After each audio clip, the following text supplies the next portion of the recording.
أنا بعد هالحلقة خلاص أنا ممكن أعتزل. إيش الفرق بين حقوق المرأة والنسوية؟ إحساس الإنسان بالظلم اللي حواليه ورغبته في تحقيق العدالة. كنت أخاف إن أنا أقول إن أنا نسوية. ما بنحبش نحس إن الست بتتكلم بشكل منفصل، يعني دايما بنحب نشوفها داخل إطار. إحنا لو كثر صوتنا الناس حيبدأوا يفهموا إحنا إيش قاعدين نقول. في 2024 ولسه في حد بيناقش وجود المشكلة، فده شخص عنده مشكلة. أنا لو معايا أبويا أو أخويا أو زوجي كنت حتقدر ترفع عينك تطالعني؟ اعتقاد فئة كبيرة من الرجال إنه النساء كلامهم مش موثوق. كتير من الرجالة بيعرفوا نفسهم بالرجالة السيئين. رجل يستطيع أن يمسك الكنترول دائما وأبدا وخارق وله أجنحة ويستطيع أن يصل إلى الفضاء في ثانية ويعود يحل حلال المشاكل. يعني أنت ممكن تعرفي حاجات كتير عن الشخص من الأشخاص اللي هو بيشوف نفسه فيهم. لما طلعت سوق العمل اكتشفت كمية الهزائم التي يمر فيها الرجال. مفيش أسوأ من إنه إنسان يكون معتقد في ذاته إنه هو غير قابل للتطور وغير قابل للتغيير. الجزء الأهم للبنت الآن إنها تتوعى. البنت ما تعرف عن نفسها إنها تقدر تروح توقف في محكمة وتقاضي راجل أكل ورثها. الدليل يضمن لك حقك وليس العاطفة. لما كانت المرأة تتعرض للتحرش لوحدها فكنا نقول أصلك أنت لوحدك. كفاية إن إحنا نقول إن إحنا في دراما ومظلومين، نبدأ ناخذ أكشن إنه كيف لا نعود ضحايا من جديد. أغلب النساء بتموت في بيوتها مش بتموت صحيح. في الشارع. أهلا وسهلا، أنا رقية الأعرج وهذا برنامج فيم توكس، برنامج للسيدات منهن وإليهن. أستضيف اليوم سيدة رائعة، أستضيف نضال أدهم. أهلا بكم، تابعونا. أهلا نضال. أهلا وسهلا. كيف حالك؟ بخير الحمد لله، أنت عاملة إيه؟ أنا زي الفل الحمد لله. أنا مرة سعيدة إنك معايا. شكرا. وأحس إنه أنا بعد هالحلقة خلاص أنا ممكن أعتزل. شكرا. أنا نضال من الشخصيات اللي أنا متابعتهم تقريبا من أيام ما كنت في الثانوي. أوكي. من أول ما بدأتي. أوكي. بحس إنك كبيرة لما بتقولوا كده، بحس إني كبيرة. أوكي. إحنا بحس بقالي كتير قوي. إحنا كنا أطفال. وأنا واحدة من الناس اللي مهتمة بالقراءة جدا، وكنت أروح لقاءات مناقشة كتب وكذا، فأي شخص كان مهتم بالقراءة أنا كنت متابعته. كنت تتكلمين عن الصوت اللي إحنا نبغى نتكلم عنه، يعني للحظات إنه لما أبغى دافع عن نفسي بس ماني قادرة أسمع فيديوهاتك وأحس إنه في يوم من الأيام أنا حطلع وأقول هذا الكلام. شكرا. فشكرا إنك صوت كل امرأة عربية. شكرا. أو امرأة في يعني دي العموم. مسؤولية كبيرة، مش كل عشان يعني ما تسببش في حساسية لأي حد، بس شكرا ممتنة. طيب أنا قبل طبعا الناس ما يعرفون مني نضال، فأنا أبغى الناس اللي ما يعرفون نضال، إحنا كل اللي يعرفها يعرفها، اللي ما يعرف نضال إيش نقول نضال عنه أو مين نضال؟ نضال صانعة محتوى، على الأقل ده الشيء اللي أنا بعمله أو اللي بحب الناس تعرفوا عني. إني بعمل محتوى من 2018 تقريبا على اليوتيوب عن الكتب، وبعد كده حبيت أتفرع أكتر لأني بحس إنه هدف القراءة في الأساس إن الإنسان يشتبك مع الواقع اللي هو فيه. فبدأت بعد كده أعمل فيديوهات عن مواضيع أنا مهتمة بيها، تحديدا عن حقوق المرأة. من ساعتها بقى لحد دلوقتي بعمل طيب كده. الحين لما مشاركة الأفكار، أنا مثلا حتى لو مثلا أنا نسوية من أنا طفلة. أوكي. فطريا يعني أنا لما كبرت صرت أقرأ عن النسوية، والحين بعد شوية هنتكلم إيش هي النسوية. لقيت إنه هتنطبق علي على كل شيء أنا أنادي فيه أو حتى أنا عشته في حياتي الشخصية. بيجيني شعور خوف أوكي إن أنا أقول للناس إن أنا نسوية، إنه فكرتي أنا عارفة إنها حقيقية وصادقة وأنا عشتها بالدليل والقانون كل الأشياء اللي موجودة واقعية وعندي إثباتات عليها، بس ما أقدر أصرح إن أنا نسوية لفترة طويلة. يعني الحين أنا صرحت، لكن كنت أخاف إن أنا أقول إن أنا نسوية. المجتمع لما تقولين أنت نسوية بيجيكي شعور اضطهاد، في نظرة كذا بتجيكي اللي هي أنا في غنى عنها. فأنا بحتفظ بأفكاري حتى لو هي حقيقية وفعالة لنفسي. أنا ما كنتش بحس كده، ما أعرفش، يمكن كمان ليه علاقة بالبيئة زي ما أنتي قلتي برضو. يعني أنا كبرت بعد كده اكتشفت إنه اللي أنا كنت بفكر فيه واللي أنا كنت بحسه ده أصلا ليه مصطلح وليه حراك، وفي ناس قبلي فكروا فيه وحسوه. فده أصلا كان إحساس مريح. يعني مش إني أنا كنت حاجة بعد كده اتغيرت لأني مثلا اقتنعت، لا أنا أصلا كنت الحاجة دي بس ما كنتش عارف إن هي ليها تصنيف. ويمكن اللي شجعني ان انا اتكلم عادي براحتي ان انا ما كانش عندي احساس الخوف ده، يعني كنت بحس انه ليها خاف. يعني يمكن برضو زي ما قلت لك ليها علاقه بالبيئه. فلما كنت بتكلم عن الافكار دي في محيط العيله، في محيط الاصدقاء، في المدرسه، ما كنتش بحس أو ما كنتش بلاقي اللي أنا دلوقتي بلاقيه. يمكن لو كنت عارفة إنه مصير الشخص اللي هيتكلم في المواضيع دي هيكون كده، يمكن كنت تراجعت، يمكن، أو كنت فكرت، أو كنت حاولت. بس أنا أول مرة أعمل فيها فيديو على اليوتيوب بعنوان أنا نسوية I'm a feminist، وكنت بتكلم فيه عن كتاب We should all be feminists لتشيماماندا ناغوزي أديتشي. حسيت إنه أوكي، أنا متوقعة إنه ممكن يكون في ناس مش هيعجبها كده، لأن إحنا متوقعين ردود الأفعال، بس ما حسيتش إنه هيكون بهذه الضخامة. فيمكن لو كنت عارفة إنه ردود الأفعال هيكون فيها حدية بهذا الشكل يمكن كنت تراجعت. بس محظوظة يعني، ما حسيتش إني خايفة. يعني حسيت إنه دي أفكار طبيعية وأفكار منطقية وأفكار سليمة. فلو الإنسان يعني لو أنا كواحدة ست مش هعبر عنها، ما حدش هيعبر عنها تاني. بعد كده طبعا الموضوع أخذ منحة أكبر مما أنا كنت متوقعة، بس كأني كنت جاهزة يعني. عشان أنا بحس هو ده شكل المجتمع بتاعنا. ما بنحبش نحس إن الست بتتكلم بشكل منفصل عن الواقع بتاعها. يعني دايما بنحب نشوفها داخل إطار يا جزء من الأسرة. نحب نقول الأم والمرأة هي أختي وزوجتي ومش عارف إيه. لكن لما بنحس إن هي تتكلم لوحدها، بس أنا هتكلم دلوقتي عن نفسي أنا كشخص، تبدأ تحصل نوع من القلق. فده بيخلي الناس متحفزة إنها تهاجم قبل حتى ما تفهم. وده اللي أنا شفته يعني من ساعة الفيديو ده، ومن ساعة ما أنا اتكلمت عن الأفكار دي لحد دلوقتي. ناس كتير بتحصل لها الصدمة، الشوك ده، وبياخدوا راحتهم في التعبير عن الاستفزاز أو الغضب أو أيا يكن. ولكن مع الوقت أنا بحس إن الناس بتفهم، أو على الأقل اللي أنا بشوفه، أو على الأقل اللي بيبعتولي، إنه أنا كنت بأستفز، ما كنتش فاهم، كنت بتضايق، بس دلوقتي أنا فهمت. فأعتقد أي أفكار جديدة أو أي نبرة جديدة المجتمع طبيعي يتعامل معها بحدية في الأول، لكن مصيرهم يفهموا، يا إما من كتر الزن، من كتر ما أنت بتتكلمي في المواضيع دي، يا إما لأنه ما فيش هرب من المنطق. فلو الإنسان مقتنع أن الفكرة بتاعته منطقية، ما حدش يقدر يهرب من المنطق ده. صحيح. انت يعني كلامك يعطي شجاعة انه احنا عندنا الافكار هذه نقول ما كانتماء نسوي او نسويات. صحيح انه في مجموعة كانت هي في راس المدفع، في بوز المدفع زي ما يقولوا، اللي قاعدة تاخذ صدمات او تتلقاها. بس احنا لو كثر صوتنا الناس حيبدأوا يفهموا احنا ايش قاعدين نقول. بالضبط. لانه اول كلمة بقولها بيجيني الرد على الجانب التطرفي جدا من القضية. وهذا هيدخلني في محور أني أنا أصلاً قبل نبدأ نكلم الناس عن النسوية أو نقول إحنا نسويات، أبغاك تعرفينا يعني إيش نسوية. أوكي، إيش هي النسوية بمجملها؟ أي قاموس أو أي حد هينظر في الموضوع ده بيستند على فكرة أساسية، إنه في اضطهاد أو تمييز بيحصل بناء على الجنس. ولازم نركز في التعريف من الناحيتين دول، إنه في تمييز ضد، والتمييز ده بناء على. لو الإنسان ما فهمش التعريف ده بيبدأ بقى يقولك طيب ما دول كمان بيتعرضوا لكذا، ودول بيتعرضوا لكذا، والمشكلة دي بتحصل للفلانيين، والمشكلة دي بتحصل للعلانيين. بس أنت لازم تفهم إحنا بنتكلم بناء على إيه. في أنواع اضطهاد وتمييز كتيرة، منها بتحصل بناء على العرق أو الدين أو أيا يكن. فإحنا بنتكلم على بناء على الجنس. طيب، فإذا الشخص شاف أو مقتنع أو مؤمن إنه فعلا في تمييز بيحصل بناء على الجنس، فبالتالي الهدف هيكون إلغاء هذا التمييز في أي جانب من جوانب الحياة. 3 جوانب على الأقل، يعني ده التعريف المشترك اللي أنا أعرفه أكاديميا أو غير أكاديميا، إنه يحصل في مساواة في الحقوق سياسيا واجتماعيا واقتصاديا. بس فأنت هنا عندك التعريف ده بيعرف المشكلة، بعد كده بيعرف هو عايز يوصل إيه الإند ريزلت بتاعته، إيه الهدف بتاعه. وبناء على المصطلح ده أو بناء على السطرين دول، خلاص في ناس بقى تفرعت في النظر لمشاكلها، كل واحد على حسب البيئة، كل واحد على حسب المرجعية، كل واحد على حسب التراكم الثقافي في المجتمع بتاعه. هي بتبدأ من نقطة، ولكن الحلول بقى بتختلف، كل واحد على حسب المنطقة بتاعته وعلى حسب رؤيته. فلو في حد مؤمن بالتعريف ده، حتى لو هو مش حابب يسمي نفسه أو يحط على نفسه أي ليبل، هو خلاص قطع نص الطريق. فلو في حد هو مؤمن إنه في تمييز بيحصل فعلا بناء على الجنس، ولكن هنقدر نحله بالدين، هنقدر نحله بالسياسة، هنقدر نحله ولا حتى بالعنف، فهو قطع نص الطريق.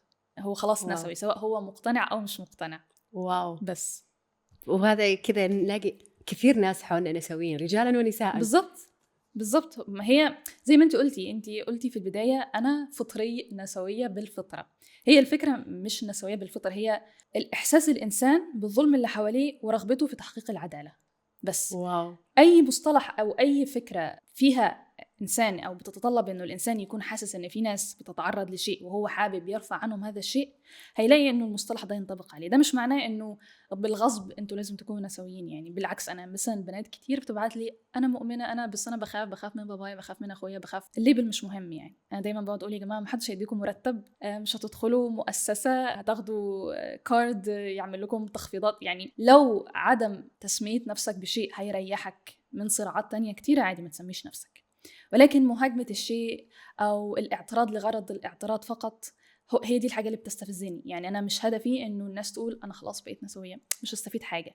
يعني في ناس كتير جدا بيقولوا إن هم نسويات وأنا مش بستفيد يعني، أو بمعنى أصح حتى مش بستمتع بنقاشهم ولا بستمتع بنقدهم للواقع. وفي ناس مش نسويين خالص ويرفضوا تماما أي ألقاب، ولكن تعاملهم وتعاطيهم مع الواقع بيخليهم فعلا بيرفعوا الظلم أو التمييز عن ناس تانيين. فهو اللقب مش مهم، ولكن العقلية هي اللي مهمة بالنسبة لي على الأقل يعني. أنا أول مرة أشوف وصف يعني قرأت كتب كثير، بس يعني لما تقرأيها غير لما تقعدي تحاوري إنسان وتسأليه في إيش الأشياء الغلط في القصة أو ليش القصة صايرة كذا.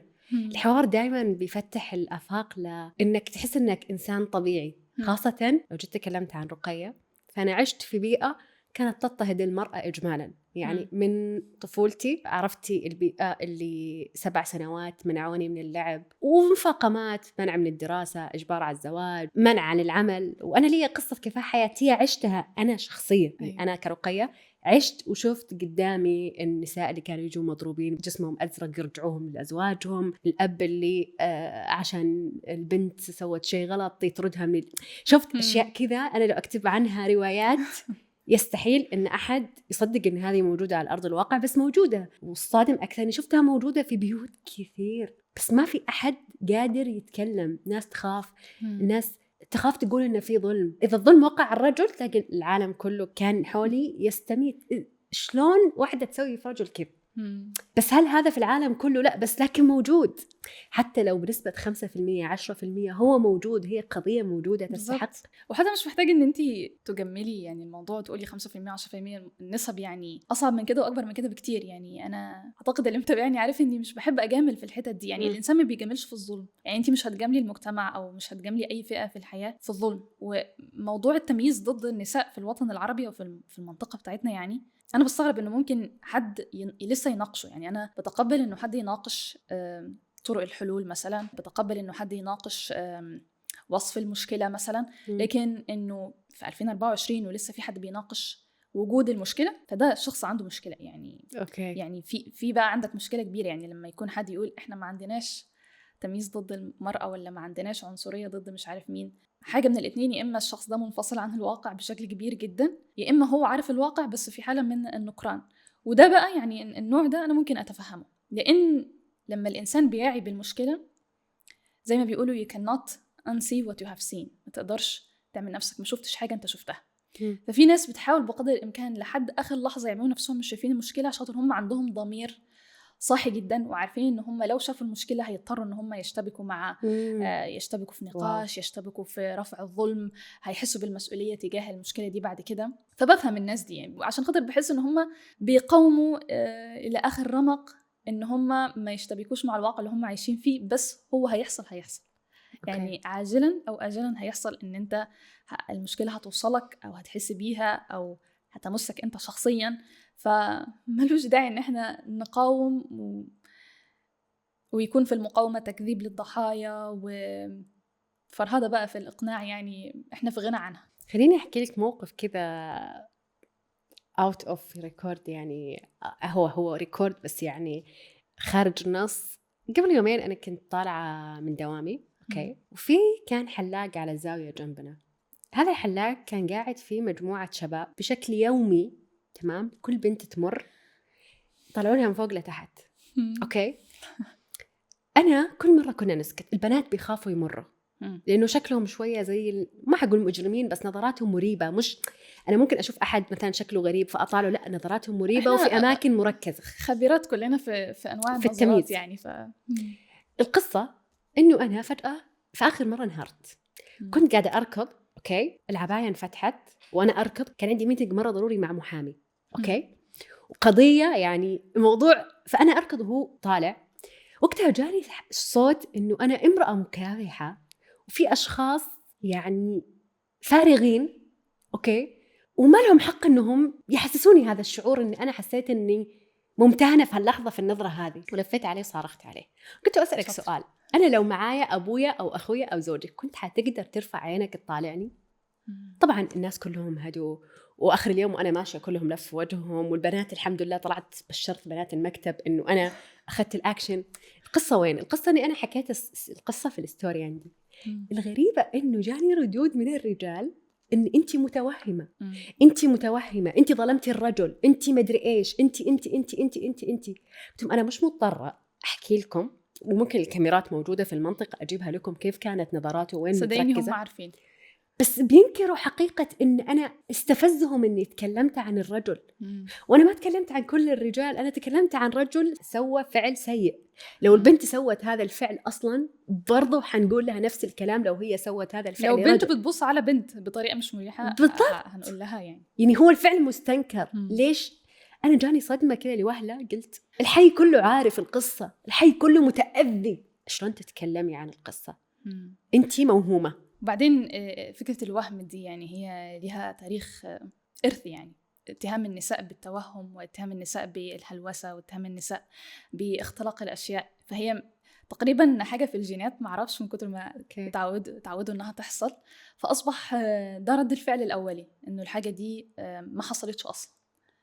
ومش بس ليها علاقة بالمواقف اللي الإنسان بيمر فيها، يعني هي بتبدأ من أول الحياة الاجتماعية اللي احنا بنعيشها، إنه ده ما حصلش، وهو ما بصلكيش، وهو ما ضايقكيش، وهو ما كانش قصده، وانتي بتتخيلي، لحد الكشف الطبي انتي مش متألمة بالشكل اللي انتي متخيلة، وانتي ما عندكيش المرض اللي انتي متخيلة. وستات كتير حياتها بتضيع بسبب اعتقاد فئة كبيرة من الرجال إنه النساء كلامهم مش موثوق، سواء كلامهم ده كان شكوى من مرض، سواء كان تجربة اجتماعية بتحصل للعشرات كل يوم، وزي ما انت قلتي الحي كله عارف. فهي ردة فعل أولية ليها إرث تاريخي، زي ما قلت لك إنه الحاجة دي ما حصلتش، هو عارف إن هي حصلت، هو متأكد إن هي حصلت، بس هي رد فعل أولي، الحاجة دي ما حصلتش. ما هو يعني أنا برضو أتكلم عن الحاجات اللي أنا بتكلم فيها، الستات مش بتعاني من كل ده، الحاجات دي مش موجودة. يعني طيب إزاي مش موجودة؟ يعني الحاجات دي يعني اتكتب عنها أبحاث وتعالجت في مجتمعات تانية، فبالتالي يعني ده معناه إن كان في مشكلة ومجتمعات بصوا لها وقرروا يحلوها، فده معناه إن هي كانت موجودة أو إن هي موجودة. لا الحاجات دي مش موجودة، أنتي صعبانيات، أنتي بتتخيلي، أنتي بتتوهمي. أنتي أكيد طبعا التهمة الأهم، أكيد أنتي مريتي بكده، وده صبغ يعني رؤيتك للحياة إن هي كلها كده. لا أنا ما مريتش بكده، بس أنا شايفة إنه ده بيحصل لستات تانيين. يعني أنت ما مريتيش بكده. لا أنا ما مريتش بأغلب اللي أنا بتكلم عنه. طيب يبقى شغلة دماغك ليه بقى؟ تكلمي ليه عن الناس اللي مروا بكده؟ يعني فاهمة، هو ولا ده عاقب ولا ده عاقب بالظبط. يعني هي مجموعة من الحجج مش جديدة، مش غريبة، ومردود عليها. فهو زي ما قلت لك، هو الموضوع بيحتاج فرهدة شوية عشان خاطر تضطري انك انتي تفضلي تضحضي واحده ورا واحده ورا واحده. بس زي ما قلت لك في الاخر خلاص مش هيكون في رد، يعني مش هيكون في مقاومه. وحاجه كمان في الموقف اللي انتي حكيتيه ده مؤسفه، وانا ما اعرفش ليه بتحصل، انه كتير من الرجاله للاسف الشديد بيعرفوا نفسهم بالرجاله السيئين التانيين، ما اعرفش ليه. اوكي صح. يعني دلوقتي انتي تكلمتي عن شخص واحد بس في الحاره كلها بيضايقكم، ليه لما انا اكلمك عن الموقف ده انت تشوف نفسك في هذا الشخص السيء؟ ليه تعرف نفسك بيه؟ يعني حتى مثلا كان في مسلسل مش رمضان اللي فات ده، اللي قبليه، كان تقريبا معرفش مش فاكرة اسم المسلسل، بس انه على أمل بتاع نيلي كريم. لا ما مهم يعني انه هي زوجها في المسلسل هو انسان سيء، وفي تقريبا 7 اشخاص تانيين في المسلسل رجاله بيساعدوها واشخاص كويسين، واغلب اللي موجودين في المسلسل نماذج كويسه. ولكن انت عرفت نفسك بالنموذج السيء ليه؟ يعني ليه ما شفتش نفسك في فلان وفلان وفلان وفلان الكويسين اللي ساعدوها، والمسلسل مطلعهم اشخاص شرفاء ونبلاء؟ فدي برضو حاجه تخلي الناس تتراجع او تسال، او الرجل يسال نفسه، ليه انا عرفت نفسي او حسيت انه انا اقرب لشخصيه الرجل المؤذي، مش شخصيه الرجل اللي كان شهم و ف يعني دي حاجات بتدل كتير على، يعني انت ممكن تعرفي حاجات كتير عن الشخص من الاشخاص اللي هو بيشوف نفسه فيهم. الناس مثلا اللي دافعوا عن قاتل نيرة الله يرحمها، انت ما تعاملتيش معاهم ولا هتتعاملي معاهم ان شاء الله ولا حد فينا، بس انت عرفتي عنهم كتير. يس. ليه يعني ليه تشوف نفسك في قاتل؟ الى اي صورة انت شايف نفسك انسان سيء لدرجة انك تتعاطف مع قاتل؟ ايا كانت جريمتها في الحياة. بالضبط. ايا بس كانت. هو الانسان بيتعاطف مع الشيء اللي هو شايف نفسه فيه للاسف الشديد، ودي هي كارثة. انا الحين في النقطة هذه تحديدا يعني وصلت لمستوى نضج، أنا لازم أقبل الرفض اللي قاعد يجي من النسوية. زمان كنت لما أتكلم عن النسوية أوكي كنت بزعل إنه ليش أنتوا أنا معايا الحق بس أنتوا ليش ما تدعموني. من كلامك الحين حسيت إن هذا منطق وديدن الحياة من يومها، إنه حيجي أشخاص مهاجمين وأنا أعبر عن صوتي، واللي يرفض يرفض كيفه، ما أنتظر قبول وحنان من أحد إنه يقبل بالزبط. توجهي ورأيي، وكل إنسان يمثل نفسه. بالضبط. وعايز أقولك حاجة كمان، عشان في موضوع اللي هو إنه ده أصلاً طبيعي فيما يخص موضوع النسوية تحديداً. ناس كتير تقولك أنا بدعم من النسوية بتاعت زمان، أو أنا ضد المودرن فيمينيزم لأنه الستات زمان كانوا عايزين يتعلموا وكانوا عايزين يشتغلوا، وأنا مع الموضوع ده. وأنا بشك في هذا التصور بتاع الأشخاص دول عن نفسهم، لأن أنا عندي إحساس يعني إن هم لو كانوا اتولدوا في الأزمنة الأخرى اللي كانت النسوية تقتصر على الطلب بحق التصويت أو بعض الحقوق الزوجية، إن هم كانوا هيدعموا. ما أعتقدش إن هم كانوا هيدعموا، لأنه اللي بيحصل النهاردة من الهجوم بالضبط تيبيكال اللي كان بيحصل من أيام السوفرجيتس، من أيام ما كانوا الستات بيخرجوا بيقولوا بس إحنا عايزين تصويت عشان خاطر لما يطلع قرار سياسي إحنا هنتحمل تبعاته، حابين بس نكون مشاركين فيه. نفس اللي بيتقال النهاردة عن إنه لو أنت نسوية فأنت معقدة، أنت مسترجلة، أنت قبيحة، أنت محدش راضي يتجوزك، أنت متوهمة، أنت مريضة. بالضبط. لو رحت شفتي الكاريكاتيرز اللي كانت بتتعمل على النساء سوفرجيتس في بريطانيا هتلاقي هي نفس الحاجات بالضبط.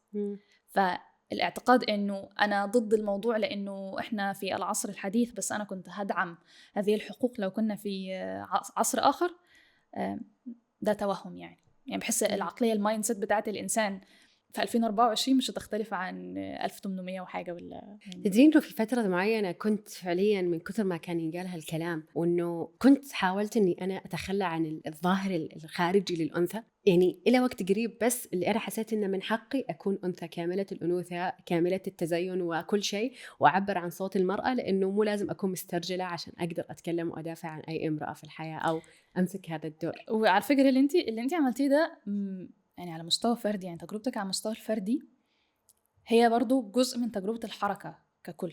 يعني في فترة من الفترات اعتقدوا كثير من النسويات شرقا وغربا كردة فعل، كمحاولة انه برضو ينفوا عن أنفسهم الصفات اللي هي تعرفهم كأفراد يعني نساء، بقدر الإمكان إن هم يثبتوا أنفسهم. فإذا مشاعر المرأة تتعارض مع إن أنا أكون امرأة حازمة في الشغل، أوكي أنا هثبت لكم إن أنا ما عنديش مشاعر عشان خاطر أكون حازمة في الشغل، فأخذ منكم الأوكي إنه أنا ينفع أشتغل. وهكذا يعني حصلت كتير، يعني قعدت فترة طويلة جدا النسويات على المستوى الأكاديمي على المستوى الفكري بيحاولوا يثبتوا إنه إحنا نستطيع أن نتخلى. وبمرور الزمن وبمرور يعني هي طبعا أفكار، هي مجموعة أفكار، يعني هي مش حاجة أنزلت، الإيفولوشن بتاعها وصل للي انتي وصلتي له برضو، إنه لا، لأن هم شافوا إنه حتى بعد ما تخلوا عن كل الحاجات دي وحاولوا بقدر الإمكان حتى في الملبس، يعني قص الشعر، إني ألبس بدل دايما، إني أتكلم بصرامة معينة، اكتشفوا إنه الموضوع ما كانش ليه علاقة بإثبات النساء لأنفسهن، إنك حتى لو من ناحية المظهر خلاص أنت تخليتي عن كل شيء أنثوي، ومن ناحية الشخصية تخليتي عن كل شيء أنثوي، الشخص اللي مش عايز يعترف بيكي مش هيعترف بيكي حتى لو وصلتي لفين. يعني صحيح. حتى لو أخدتي نوبل، يعني النساء اللي بتاخد نوبل بيتقال عليهم إنه الله أعلم عملت إيه في المقابل، الله إحنا مش متأكدين إنه أصلا الاختراع ده من نفسها، وعلى فكرة هي أكيد كان في رجالة حواليها كتير بيساعدوها. فالنسويات يعني اكتشفوا إنه الموضوع ما كانش ليه علاقة بيهم، المشكلة مش فيهم أصلا، هي المشكلة في المتلقي. فإذا هو عقلية المتلقي إن هو يشوفك أقل منه هيشوفك أقل منه حتى لو تفوقتي عليه في كل شيء. ولو عقلية المتلقي إن هو إنسان محترم بيؤمن بكفاءة الشخص، بيؤمن بعقلية الشخص، مش هتحتاج إن أنتي تغيري في شكلك وملبسك والكاركتر بتاعك عشان خاطر تقولي شايف أنا محتاجة الأوكي منك. فهو الموضوع صح. ملوش علاقة، يعني ملوش علاقة بمحاولة النساء المستميتة في إثبات أنفسهم، لأن أحيانا أصلا الستات بيكونوا عايزين يثبتوا أنفسهم لأشخاص أقل منهم كفاءة. شكرا. يعني احنا بنحاول ناخد الأوكي من مين؟ يعني صح. احنا بنحاول نثبت ان احنا بنعرف نفكر عشان مين؟ الطرف التاني بيعرف يفكر افضل، فاحنا عايزين الاوكي بتاع الطرف الافضل. هو ده مش حقيقي، وطبعا مش بتكلم في العموم، اكيد في رجل يستطيع ان يفكر افضل من امراه، في امراه تستطيع ان تفكر شكرا. افضل من رجل. هذا اللي كنت يعني انتظرك تقولي. انا مش بقول انه النساء في المجمل يفكرن افضل من الرجال في المجمل، تمام، ولكن هو محدش محتاج ياخد الاوكي من حد. هو الانسان لو اثبت نفسه لنفسه خلاص يقدر ينطلق في الحياه. يعني تدرين أنا لما طلعت لسوق العمل واشتغلت مع الرجال كنت أعتقد أنه أنا مثلا شعوري بالتعب في أيام معينة، يعني مثلا أيام مودي مضابط، أيام أشعر بالإحباط كإنسان طبيعي.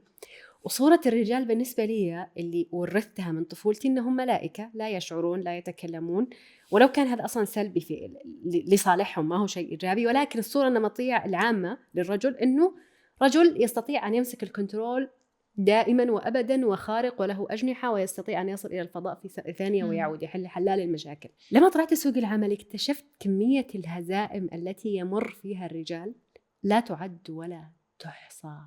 ده طبيعي. كمية الظلام اللي في أعماقهم، مو كلهم، أنا أتكلم عن إنه التنوع العادي، إنه هناك رجل بطل، هناك رجل متفوق، هناك رجل مسكين ما يعرف يتصرف لو أبسط شيء، لو مستشفى لطفله.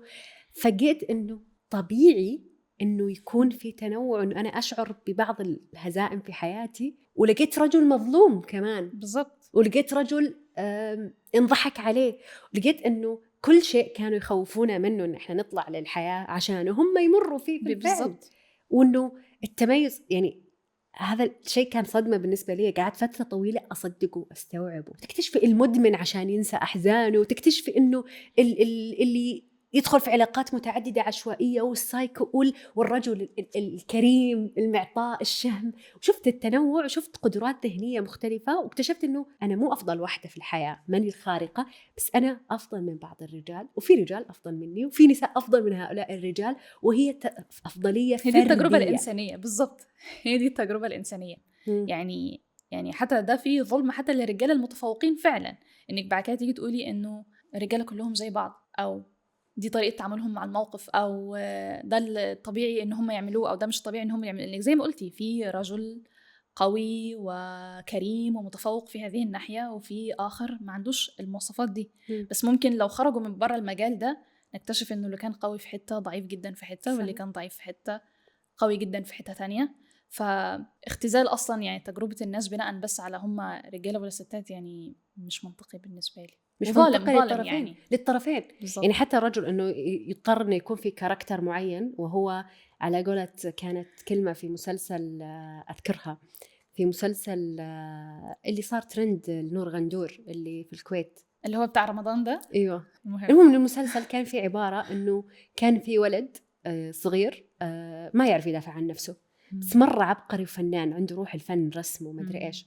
المهم إنه هو مات منتحر، وكانت الجملة أذكرها للكاتبة هبة حماد، النص اللي كان مكتوب اللي انقال مرة أثر فيني، إنه طلبوا إنه كان سمكة في البحر بدون خياشيم للسباحة، وبعدين لما طلعت برا يعني كذا معنى الكلام إنه بيطلبوا مني أسبح في بحر وأنا ما عندي خياشيم. فهي القدرات الفردية مختلفة يعني. حتى أنا يعني ما أقدر أتكلم بصوت أي رجل في الحياة، لأني أنا مثلا ترى نشأت في مجتمع نسوي تماما، يعني مش نسوي انتماء نسائي. ولكن نسائي تماما، ما عندي أخ، ما عندي أقارب كثير، ما شفت رجال. أنا من عمري 6 سنوات تقريبا مفصولة عن الرجال، فكان الرجل الوحيد في حياتي إلى عمر تقريبا 22 سنة أو 21 الوالد، ولساعات عديدة شفت بعض الأقارب، لكن ما تعايشت مع رجل. فالنموذج الوحيد كان لي الوالد، والوالد ما كان النموذج اللي أنا أقدر أعتمد عليه في الحياة. كان رجل طيب جدا وقدراته الاجتماعية بسيطة جدا، لأنه كان الابن الأخير.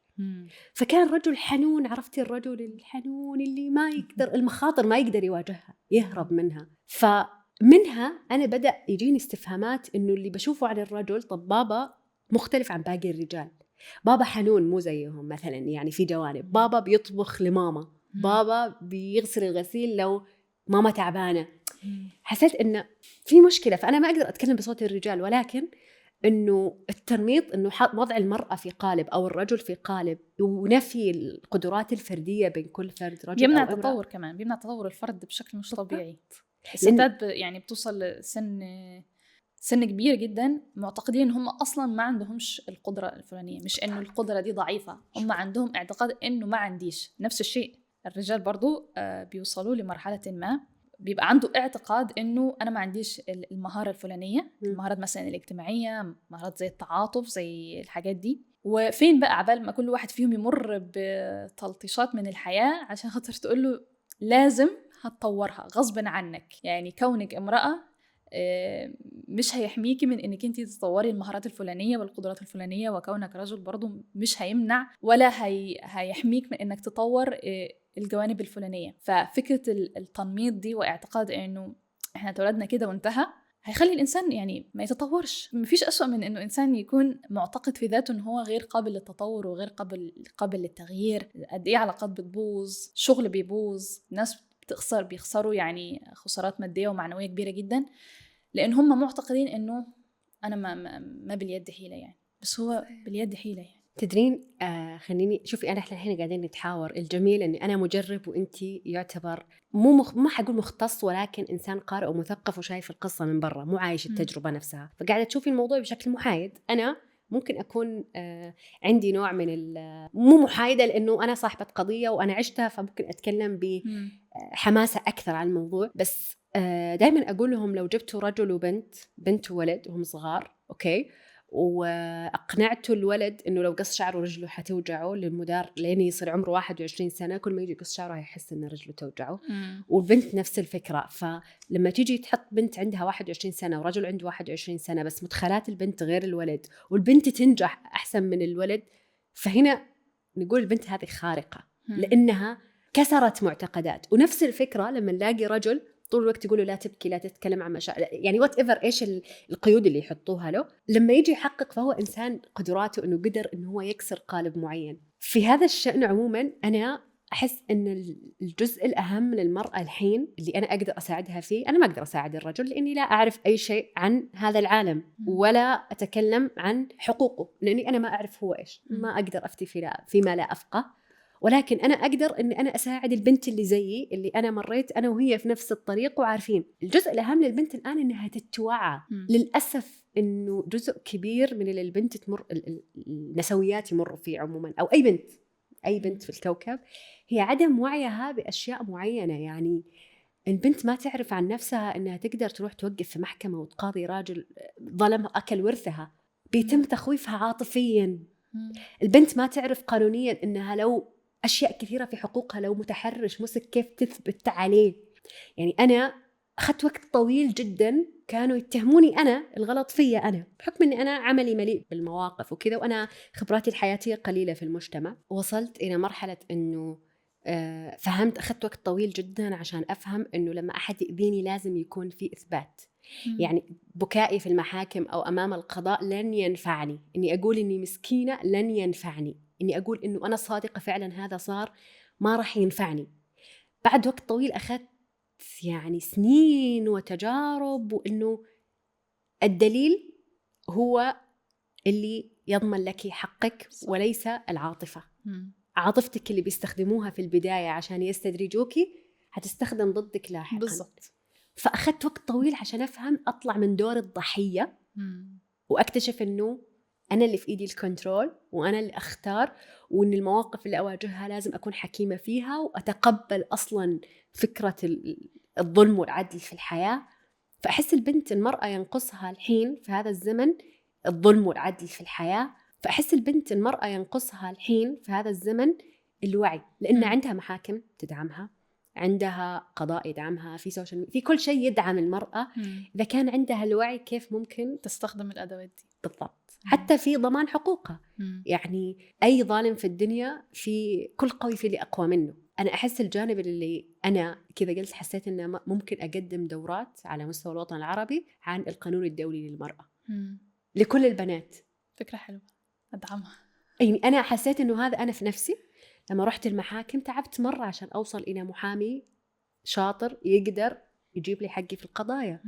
استغرق مني الوقت طويل جدا اني افهم. وعلى فكرة الحاجات دي أصلا يعني فكرة المحاميين، تطور المجتمع في التعامل مع المشاكل اللي هي ليها علاقة مثلا بإثبات واقعة ما، ده ما حصلش غير لأنه في ستات بدأوا المرحلة دي وتعرضوا للظلم وتعرضوا للتكذيب.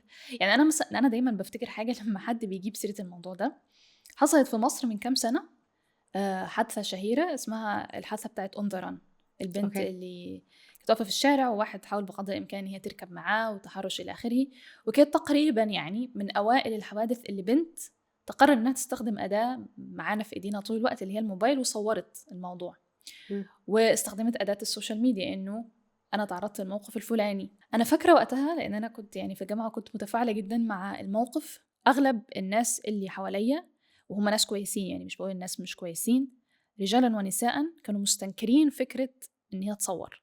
كانت فكرة إن واحدة ست تصور الدليل أو تصور الواقعة كانت حاجة تقريبا ما كانش متعرف عليها وقتها. وليه تصوري وإيه فايدة التصوير وأديكي فضحتيه وأديكي مش عارف إيه، طيب ما كنت تروحي الأول تعملي كذا. والبنت يعني تعرضت لحملة مرعبة، والمتحرش يعني أصبح بطل وأصبح يعني بطل كليبات يعني. بس دلوقتي أنت لو قلتي أنا تعرضت لكذا، نفس الناس اللي هم أنا أعرفهم شخصيا هاتلنا سكرين شوتس أو ورينا فيديو. ورينا يعني خلاص دلوقتي ما بقاش حد يصدقك إلا إذا أنت معاك سكرين شوتس أو معاكي فيديو. نفس الأداة دي من كام سنة، مش من 50 سنة، من كام سنة، 5-6 سنين تقريبا. إزاي تعملي كده؟ دي حاجة كانت مستنكرة، والبنت اضطرت إنها تقفل الأكاونت بتاعها وصورها اتنشرت، وأصلا شوفوا طبعا كالعادة شوفوا كانت لابسة إيه، وطب وشوفوا كانت واقفة تعمل إيه إلى آخره. بس الحاجة اللي المجتمع بيستنكرها النهاردة في العصر اللي احنا فيه ده، زمان كنت أقولك اديله 10-20 سنة، اديله 5-6 سنين بس، وبعد كده هيبقى هو أصلا بيستخدم الحاجة اللي هو كان بيستنكرها. بس هو ما حيصير هذا إلا إذا صار في صوت وتوعية بالضبط، عشان يرتفع وعي المجتمع كامل. وفيما يخص الموضوع ده انت قلتي إنه مش هتتكلمي عن الرجالة إنك انت احنا مش عايشين حياتهم يعني، ولكن النوع ده من الوعي نقدر نقول إنه ضروري للرجالة. يعني رحلة ستات في البحث عن حقوقها ممكن تبقى مختصرة وأقصر وأسهل قد إيه لو الرجال اللي حواليها، أب، أخ، صديق، زميل، خطيب، زوج، أيا يكن، واعيين بنفس الحق. يعني احنا هنا مش بنتكلم على وعي بيولوجي مثلا احنا مش هنفهمه، ولا وعي في تجربة خاصة بالرجال احنا مش هنعرفها، لكن ده حق الإنسان. يعني مفيش مثلا رجل يتعرض مثلا للسرقة ويتعرض للتكذيب أو للإهانة أو للفضح لأنه ادينا دليل إنك أنت اتسرقت. هو نفس الشيء يعني، بل الموقف اللي بتتعرض له الست ده أسوأ أنواع السرقة، يعني اتسرقت شعورها بالأمان. يعني لو الوعي ده حصل عند الطرفين مش هيبقى فيه أصلا قضية، يعني مش هيبقى فيه مشكلة. هيتم التعامل مع الموضوع ده، أنا تعرضت لكذا، خلاص أول حاجة دعم، تاني حاجة ناخد الخطوات القانونية، تالت حاجة هنشوف القضية هتوصل لحد فين. لكن اللي بيأخر المشكلة دي هو لأنه مفيش وعي للأسف حتى عند كتير جدا من الرجال اللي هم بيكونوا قريبين من الضحية. يعني احنا مش هنقول للضحية روحي دوري على دعم عند راجل ما يعرفكيش، بس هو للأسف إنه أحيانا حتى الراجل اللي في حياتها بيكون ما عندوش وعي، ودي مشكلة، لأنه هتستفيدي شكله إيه؟ شكله عامل إزاي المجتمع اللي فيه ستات عندها وعي بس الطرف التاني ما عندوش وعي؟ مجتمع مختل جدا، مجتمع ما فيهوش علاقات سعيدة، مجتمع ما فيهوش عدل، مجتمع ما فيهوش تجربة إنسانية مشتركة. فلا يعني فيما يخص الحاجات دي لازم لما نتكلم نكون بنتكلم بوضوح شديد إنه أنت كرجل كويس رائع عظيم مسؤول. المشكلة دي مش بره عنك للأسف الشديد. لأن شوفي يعني مؤخرا أصبح موضوع محزن، لأنه حتى الراجل بقى يتقتل. يعني في الأول كان يقولك عايزة تنزلي الشارع ما تنزليش لوحدك، انزلي مع أخوكي ولا انزلي مع جوزك. طيب يعني لما هل طبيعي إنه الإنسان يفتح الإنترنت يلاقي إنه رجل يتعرض للطعن أثناء خروجه مع خطيبته في العيد لأن هي تعرضت للتحرش؟ هو طبيعي هيحميها؟ يعني هو ده شكل المجتمع؟ ده مش شكل مجتمع، ده مش شيء طبيعي. ده مش طبيعي إنه راجل يموت لأنه خارج مع خطيبته ولا أخته يوم العيد. صح. والنتيجة دي وصلت لأنه إحنا سكتنا في المراحل الأولية. لما كانت المرأة تتعرض للتحرش لوحدها فكنا نقول أصلك أنت لوحدك. طيب نزل معها حد وهو اتقتل، فلازم يكون في وعي من الطرف التاني عشان خاطر الطرف التاني ما يموتش. مش هتستفيد يعني البنت اللي خسرت أخوها ولا خطيبها ولا أيا يكن في موقف زي ده ده مش موقف طبيعي، دي تروما. يعني انا اصلا كل ما افكر في الموضوع بحس انه يا رب يكون كذب، يعني يا رب يكون دي حاجه ما حصلتش. كيف حتتخطى هي بالظبط. حياتها اتدمرت للابد. ليه بنت تخسر باباها بنفس الطريقه؟ اهو كان معاها وكان بيحميها وكانوا في العربيه وتعرضت للتحرش، وهو طبيعي هينزل يدافع عنها او هياخد موقف؟ ليه التحرش يحصل اصلا؟ بالظبط. وبعدين في جزء اللي انا منهم، ان انت اصلا ما عندك الاب او الاخ او الزوج، انت حتأجري واحد تمشي معاه عشان يحميكي. not make sense ابدا انه انا لو سمحت انا حتجوز عشان انا ما عندي رجل فاحتاج رجل يكون معايا. الحياه مو كذا، مو كل المشكله انه الناس حاطه تمبلت للحياه، انه احنا مثلا بالمعتقد في نموذج واحد للحياه، بالمعتقد المعين المراه المفروض تكون لابسه كذا وشكلها كذا كذا كذا. طيب الحياه عندك اديان اخرى، عندك مذاهب اخرى، عندك اشياء اخرى، ما ينفع تعاقب المختلفين على اختلافهم. بس ما تعاقبش المجرم على اجرامه. بالضبط. يعني انا دائما اقولهم من حق كل بنت انها تمشي امنه في الشارع، حق اي انسان. يعني ده من حق القطط بالضبط. تمشي في الشارع ما تحسش ان هي بالضبط. هتتضرب ولا هتداس ولا حد هيمنع عنها حاجه. يعني احنا بنتكلم في ايه اصلا؟ وفي نقطه خليني اعقب عليها، على نقطه لما تكلمنا عن انه التصوير وكذا. أنا يهمني إن كل بنت تعرف القانون، لأن كل دولة يختلف فيها القانون. يعني في دول تجرم إنك إذا صورتي ونزلتي سوشيال ميديا وتسجنك، وطبعا راح تعاقب المجرم ولكن أنت راح تتضرري. فأنت لازم تكوني واعية بقوانين البلد اللي تقيمي فيه، أيا كان هذا البلد عربي أو أجنبي. عشان كذا أبغى أقول لك إنه أنا أمنية حياتي إني أنا أقدر نهاية السيزون فعليا، وهذا أسعى له، إنه هل بسوي جلسات مع محامين في دول عربية، أبغى أسوي كورس للقانون الدولي للمرأة. أنا أحس هذا هو، يعني مهما تكلمنا المرأة تحتاج أحد يقول لها خذي الخطوات 1 2 3. طب أنا تعرضت الحين، أوكي أنا عارفة أن أنا مظلومة وأنه هذا مديري بيتحرش بي، كيف أخذ الدليل؟ كيف أروح أرفع عليه؟ كيف أثبت؟ أحيانا البنت تكون متضررة من الزوج والأب للأسف. يعني واحدة، يعني لما تجي واحدة لونها أزرق كل ما تحمل زوج يضربها وينزل البيت، كيف تحمي نفسها؟ في الأخير هي ما عندها مكان، هي ما عندها قوة، يعني هو أقوى منها. هذا بالمنطق البشري هو أقوى منها الآن، مسيطر. كيف تتصرف إنها تحمي نفسها؟ إيش الجهات اللي تلجأ لها؟ إحنا ما نعرف إيش المنظمات. أنا تسأليني أنا مهتمة بالمرأة، بس إيش الجهات الدولية أو المنصات العالمية اللي أنا أقدر ألجأ لها إذا كنت متعرضة للعنف والأذى؟ ما أعرف. أنا برضو يعني اكتشفت في مصر مؤخرا من كام شهر إنه في أماكن زي إيواء للمعنفات. ما كنتش أعرف إن إحنا عندنا حاجة ولا أعرف أنا، ما اعرفش بقى دي مشكله ماركتينج ولا ايه، بس هو فعلا في مشكله انه اغلب الدول العربيه النهارده عندها القوانين زي ما انت قلتي، اللي عندها يعني قوانين متطوره جدا كمان. صحيح. قد يكون في مشكله في التطبيق شويه، ولكن يمكن المشكله الاساسيه زي ما انت قلتي ان هو الشخص اصلا مش عارف ان هو يقدر يروح. صحيح. واحيانا في ناس تبقى عارفه بس زي ما قلت لك ما عندهاش ثقه، لانه ستيل القوانين لا تطبق بالشكل الحازم اللي هو موجود على الورق. ولكن زي ما انت قلتي يمكن مجرد المعرفة تدفع الشخص انه ياخد خطوة أولى حتى لو هتكون صحيح. صعبة. أصلا قد يشعر بالأمان في الدفاع عن نفسه، أنه أنا راح ألجأ حتى لو ما وصل، مجرد شعورك الأمان أنه في جهة تحميني. وترى القوانين في بعض الدول تطبق بقوة، مش كل الدول زي بعضها. صح. يعني مثلا أنا ما أبغى أتكلم عن دول بأسمائها، بس في دول، يعني أنا في إحدى الدول مريت بموقف أنا من خلال أونلاين وأنا في البيت أصلا محمية مسكرة علي، مجرد ما رفعت الأدلة والإثباتات كان استدعاء وأرسلت لهم رسائل، وإلا خلاص أونلاين انحلت القصة وصرت آمنة وأتحداه يقرب ولا أنت فاهمة؟ صح. وكمان فكرة إنه البنت بطبيعتها عاطفية، فهي تأمن سريعا لأي أحد. فمجرد وعيها إنه حتى لو في حب، طلبك للدليل والإثباتات لا يعني التخوين. مجرد العقلية هذه. هل معقولة تلاقي رجل كذا ممكن يعطي وعد الصفقة مالية برقم كبير كذا بشكل حبي؟ كل شيء بورق.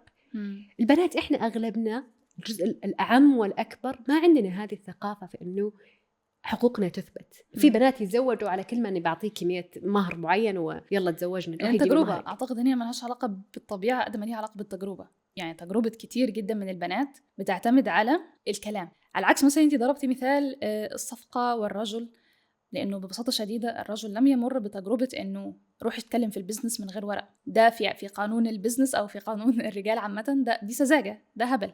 تمام.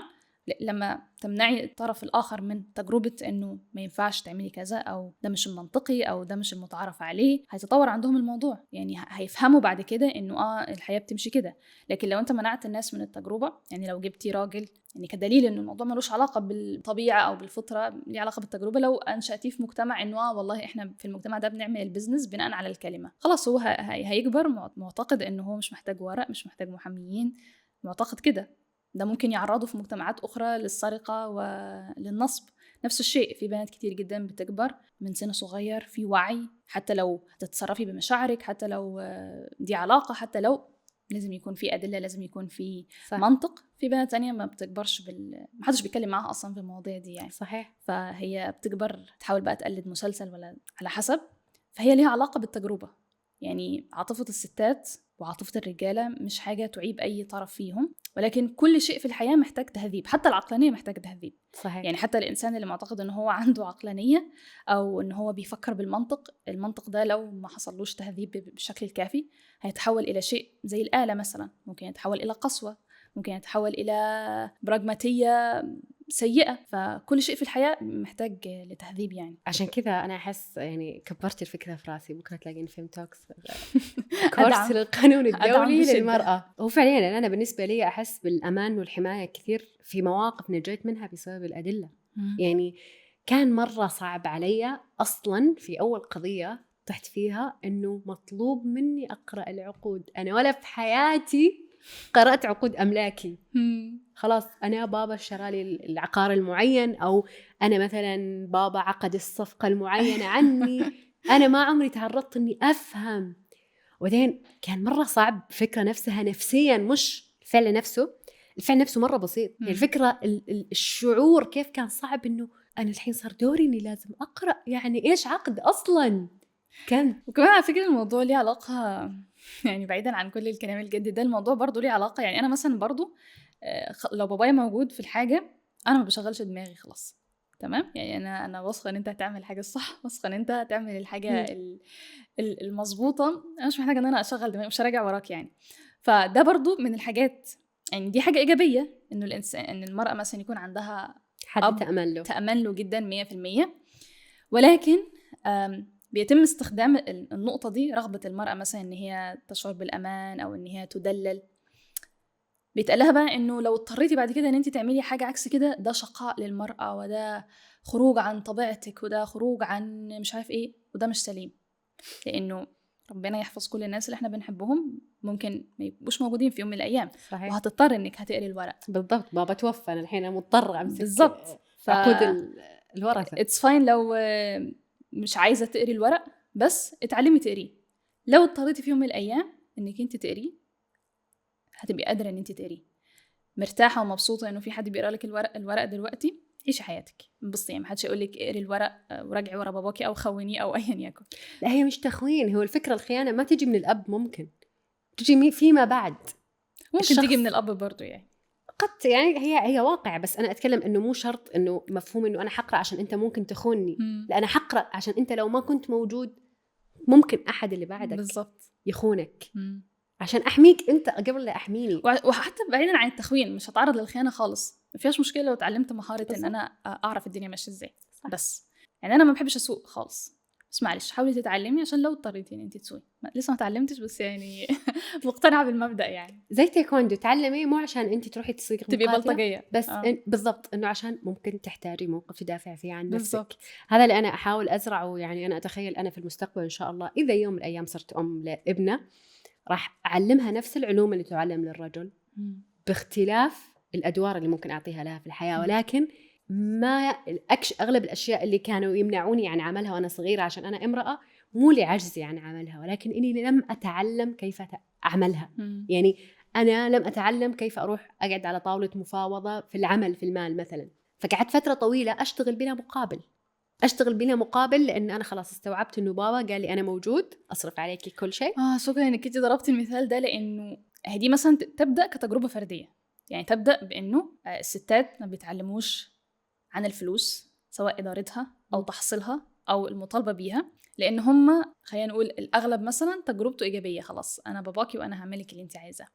يعني انا عندي نفس التجربه وبعاني من نفس المشكله، يعني نفس اللي انت قلتيه ده. انا ما بعرفش اطالب بفلوس حتى لو دي حقي. ببقى معتقده انه الناس كلها اكيد حقانيين، اكيد انا لو عملت الحاجه دي اكيد هم هيدوني الفلوس من غير ما انا اطلبها. وبعد كده التجربه الفرديه دي خلاص، بعد ما التجربه الفرديه بقت تجربه المجتمع، تبقى هي دي الصوره النمطيه ويبنى عليها بعد كده تعالي اشتغلي وهنديكي اقل مرتب لانك انتي ست. فهي الموضوع بدأ بان هو حاجه ايجابيه، الستات مش مضطرين يتعاملوا مع الفلوس عشان خاطر في حد مدلعهم، الى انه من المتعارف ومن الطبيعي ومن المنطقي لو انا صاحب شركه ممكن اجيب الستات هي اللي تشتغل عشان خاطر اضمن ان انا هاخد اغلب الربح، لان هم مش هيطالبوني بعلاوات ولا هيطالبوني بحقهم. فشوفي الموضوع ممكن يبدا ازاي وينتهي ازاي. صح. عشان كده الواحد لما يجي يتكلم عن مثلا حق النساء في ان هم يكونوا بيفهموا في الفلوس، مش بالضروره عشان خاطر حتى لو ده حصل يعني هو مش جريمه عشان خاطر لو حبت انها تستقل ولا لو حبت انها تتطلق ولا لو حبت انها مش عارف ايه، لا بس خاطر هي مشكله واحده ممكن يبنى عليها ظلم اعظم. ما ذنب الاجيال الجايه انه يتقال لهم معلش هو من المنطقي ان الست تاخد مرتب اقل لانه الاجيال اللي قبلكم كانوا موافقين على الوضع ده، لان هم اصلا ما كانش عندهم مهاره المفاوضه ولا مهاره المطالبه، لانهم متربيين بطريقه معينه. فشوفي ازاي حاجه صغيره في ظاهرها تبدو ايجابيه ممكن تتسبب في ظلم شكله عامل ازاي. صحيح. فهو وعي زي ما قلت لك انه المراه الان احس يعني دور النسويات او اللي يسعون لتوعيه المراه او ماسكين حقوقها، كفايه ان احنا نقول ان احنا في دراما ومظلومين، كفايه انه احنا نقول ان احنا ضحايا، نبدا ناخذ اكشن انه كيف لا نعود ضحايا من جديد، كيف لا نعيد السيناريو المتكرر في كل أسرة في كل بيت، كيف لما يجي واحد يتزوجك ويقول بعطيكي تخليه يعطي، كيف صوتك المتاح انه الستات يعرفوا بس ايه المتاح حتى لو مش هيستخدموه بالضبط، مش هيستغلوه ولا هيستفيدوا منه، لأن ما احنا مش نظرة تشاؤمية لكن نظرة واقعية. كيف البنات بعد ما توفوا أزواجهم مدوا إيدهم، كيف تعرضوا لأنواع من الأذى والاضطهاد، كيف لأنها ما عندها المهارات والسكيلز اللي تقدر توقف تحمي نفسها، حتى بحكم أنه أنا بنتي بحميها. أيا كان الكيان اللي قاعد يحميكي قد يحدث نسبة زواله. بالضبط. هذه فكرة أعظم من فكرة أنه إحنا نبغى نكون القائدين، لا الفكرة يعني أوقع من كده surviving، يعني الموضوع ليه علاقة بالسرفايفنج، يعني ضرورة. بالضبط. يعني أنا دايما في المواقف اللي زي دي دايما بفتكر نموذج واحد، يعني سبحان الله ربنا يعني حطه قدامي كده وأنا في سن صغير. وأنا في سن يعني لما كنت في المدرسة، كنت طبعا درست في السعودية، كان عندي صديقتين من سني ونفس الوضع، نفس الحياة، داخلين مدارس خاصة إلى آخره. وحدث إنه الاثنين في سنوات مختلفة والدهم توفى. الفرق إنه كان في واحدة مامتها بتشتغل، والدتها بتشتغل، والأخرى والدتها ما كانتش بتشتغل. تمام. الطريق اللي وصلوا له الاثنين يعني الحمد لله ما فيش حاجة كارثية، ولكن زي ما أنا اللي كنت لسه بقولك الموضوع ليه علاقة حتى بإنه البقاء على العيش، يعني البقاء على قيد الحياة. الأسرة اللي الأم كانت بتشتغل فيها قدروا يفضلوا محافظين على المستوى اللي هم كانوا عايشين فيه، ففضلت في المدارس اللي احنا فيها، ما وضعهم ما تغيرش، ودخلت نفس الجامعات اللي احنا دخلناها بعد ما خلاص كبرنا.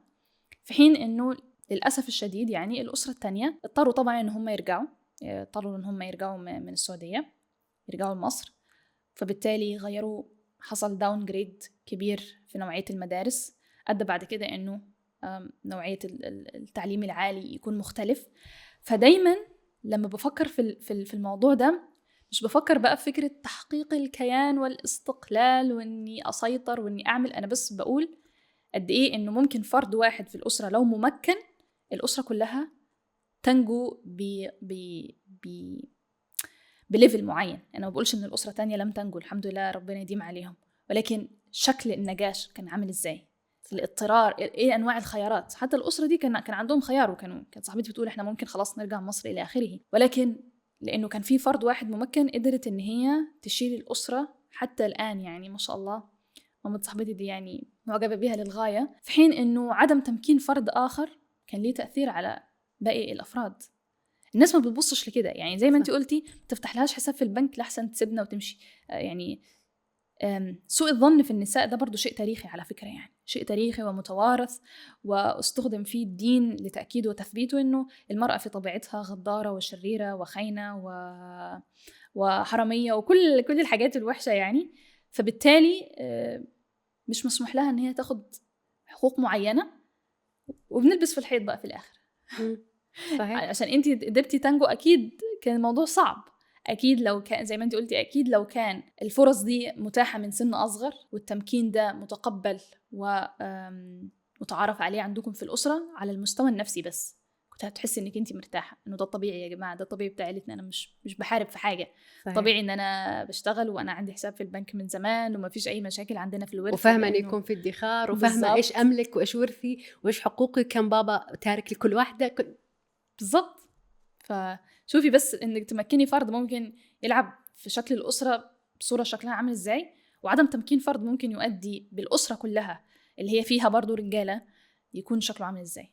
واو، هذا الموضوع اتمنى الناس تستوعبه، لانه انا فعليا يعني انا الحين قاعده صورتي النسويه بالنسبه لي افهم انا ليش كان داخلي صوت نسوي، يعني ليش انا من وانا طفله كنت كذا. يعني تخيلي انا في مرحله معينه ما ادري، فتحت باب البيت، بابا قال لي تطلعي من البيت مالك ولا ريال، اطلعي روحي اشتغلي، روحي جربي سوق العمل، تبغي تجربي جربي بس مالك ولا ريال. قلت اوكي انا قد المسؤوليه. طلعت والله كنت اروح في عز الشمس في شهر اغسطس، اوكي وقتها كنت صغيرة مرة، لسه في الجامعة، طالبة جامعة في شهر أغسطس. تخيلي، حاولي تخيل شمس السعودية في أغسطس.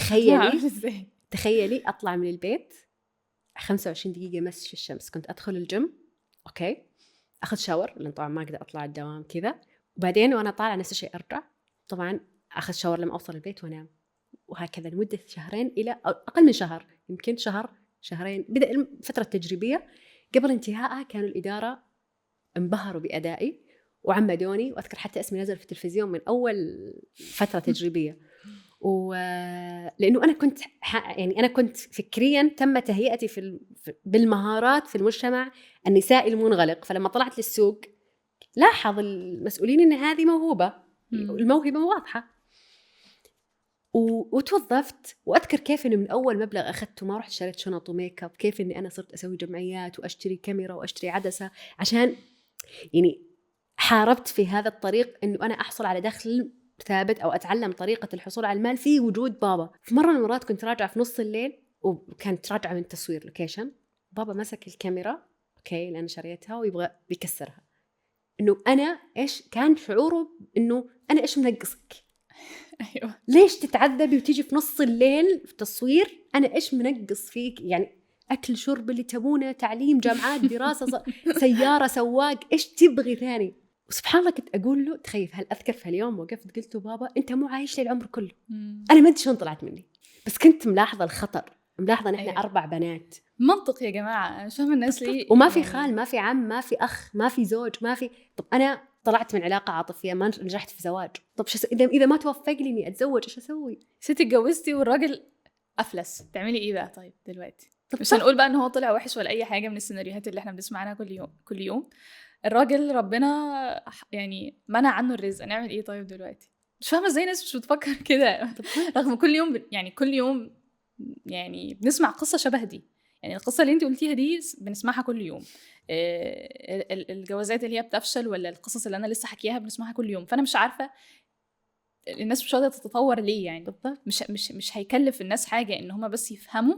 أنا نفسي بس الناس تفهم إنه حتى لو الست توفر لها كل حاجة زي ما باقي بيقول، أنا بحس الناس عندهم اعتقاد إن الستات ما عندهاش كرامة. يعني هو مش منطق إن أنا أقول لحد أنا بأكلك وبشربك وقعدك في بيت فأنت المفروض ما تكونش محتاج حاجة أكتر من كده. كأن الجزء النفسي بتاع رغبة الإنسان في الحصول على هدف، رغبة الإنسان في السعي، رغبة الإنسان في تحقيق شيء ما يكتب عليه اسمه أو يسعى لتخليد اسمه أو أيا يكن، دي مش موجودة عندنا. يعني مش موجودة عندنا. يعني إحنا حاجة ما بين البهائم والرجال.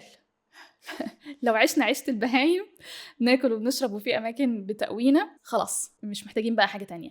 ليه بعد كل ده تقولي إن أنتي نفسك مثلا تكتبي كتاب ولا تعملي برنامج ولا تبقي مدرسة ولا تفتحي بيزنس؟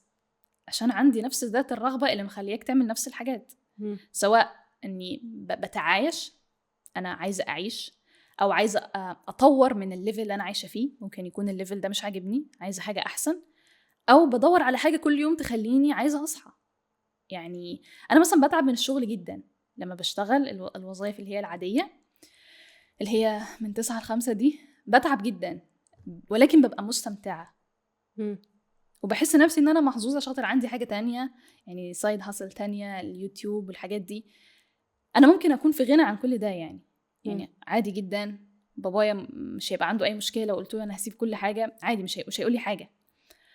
يعني بابايا تحديدا ممكن يقول لي لا ليه، وانا بحبك تعملي فيديوز بس يعني الله يخلي لك الوالد يا رب امين.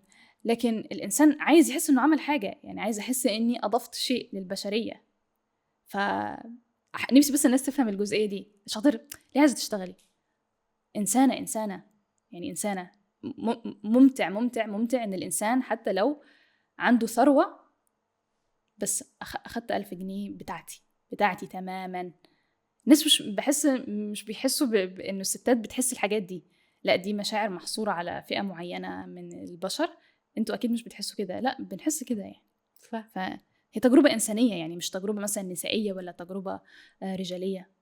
البنت الصغيرة، الولد الصغير لما بيعملوا اكسسوار مثلا في المدرسة ويقدروا يبيعوه لزميلهم وياخدوا عليه ريال ولا ريالين، تبقى بالنسبة له الريال والريالين دول يعني انا بقيت مليونير. ده انا اخدت ريال وريالين مش من بابا مش من ماما، محدش ادهم لي هديه، انا حصلت على الريال او الريالين دول.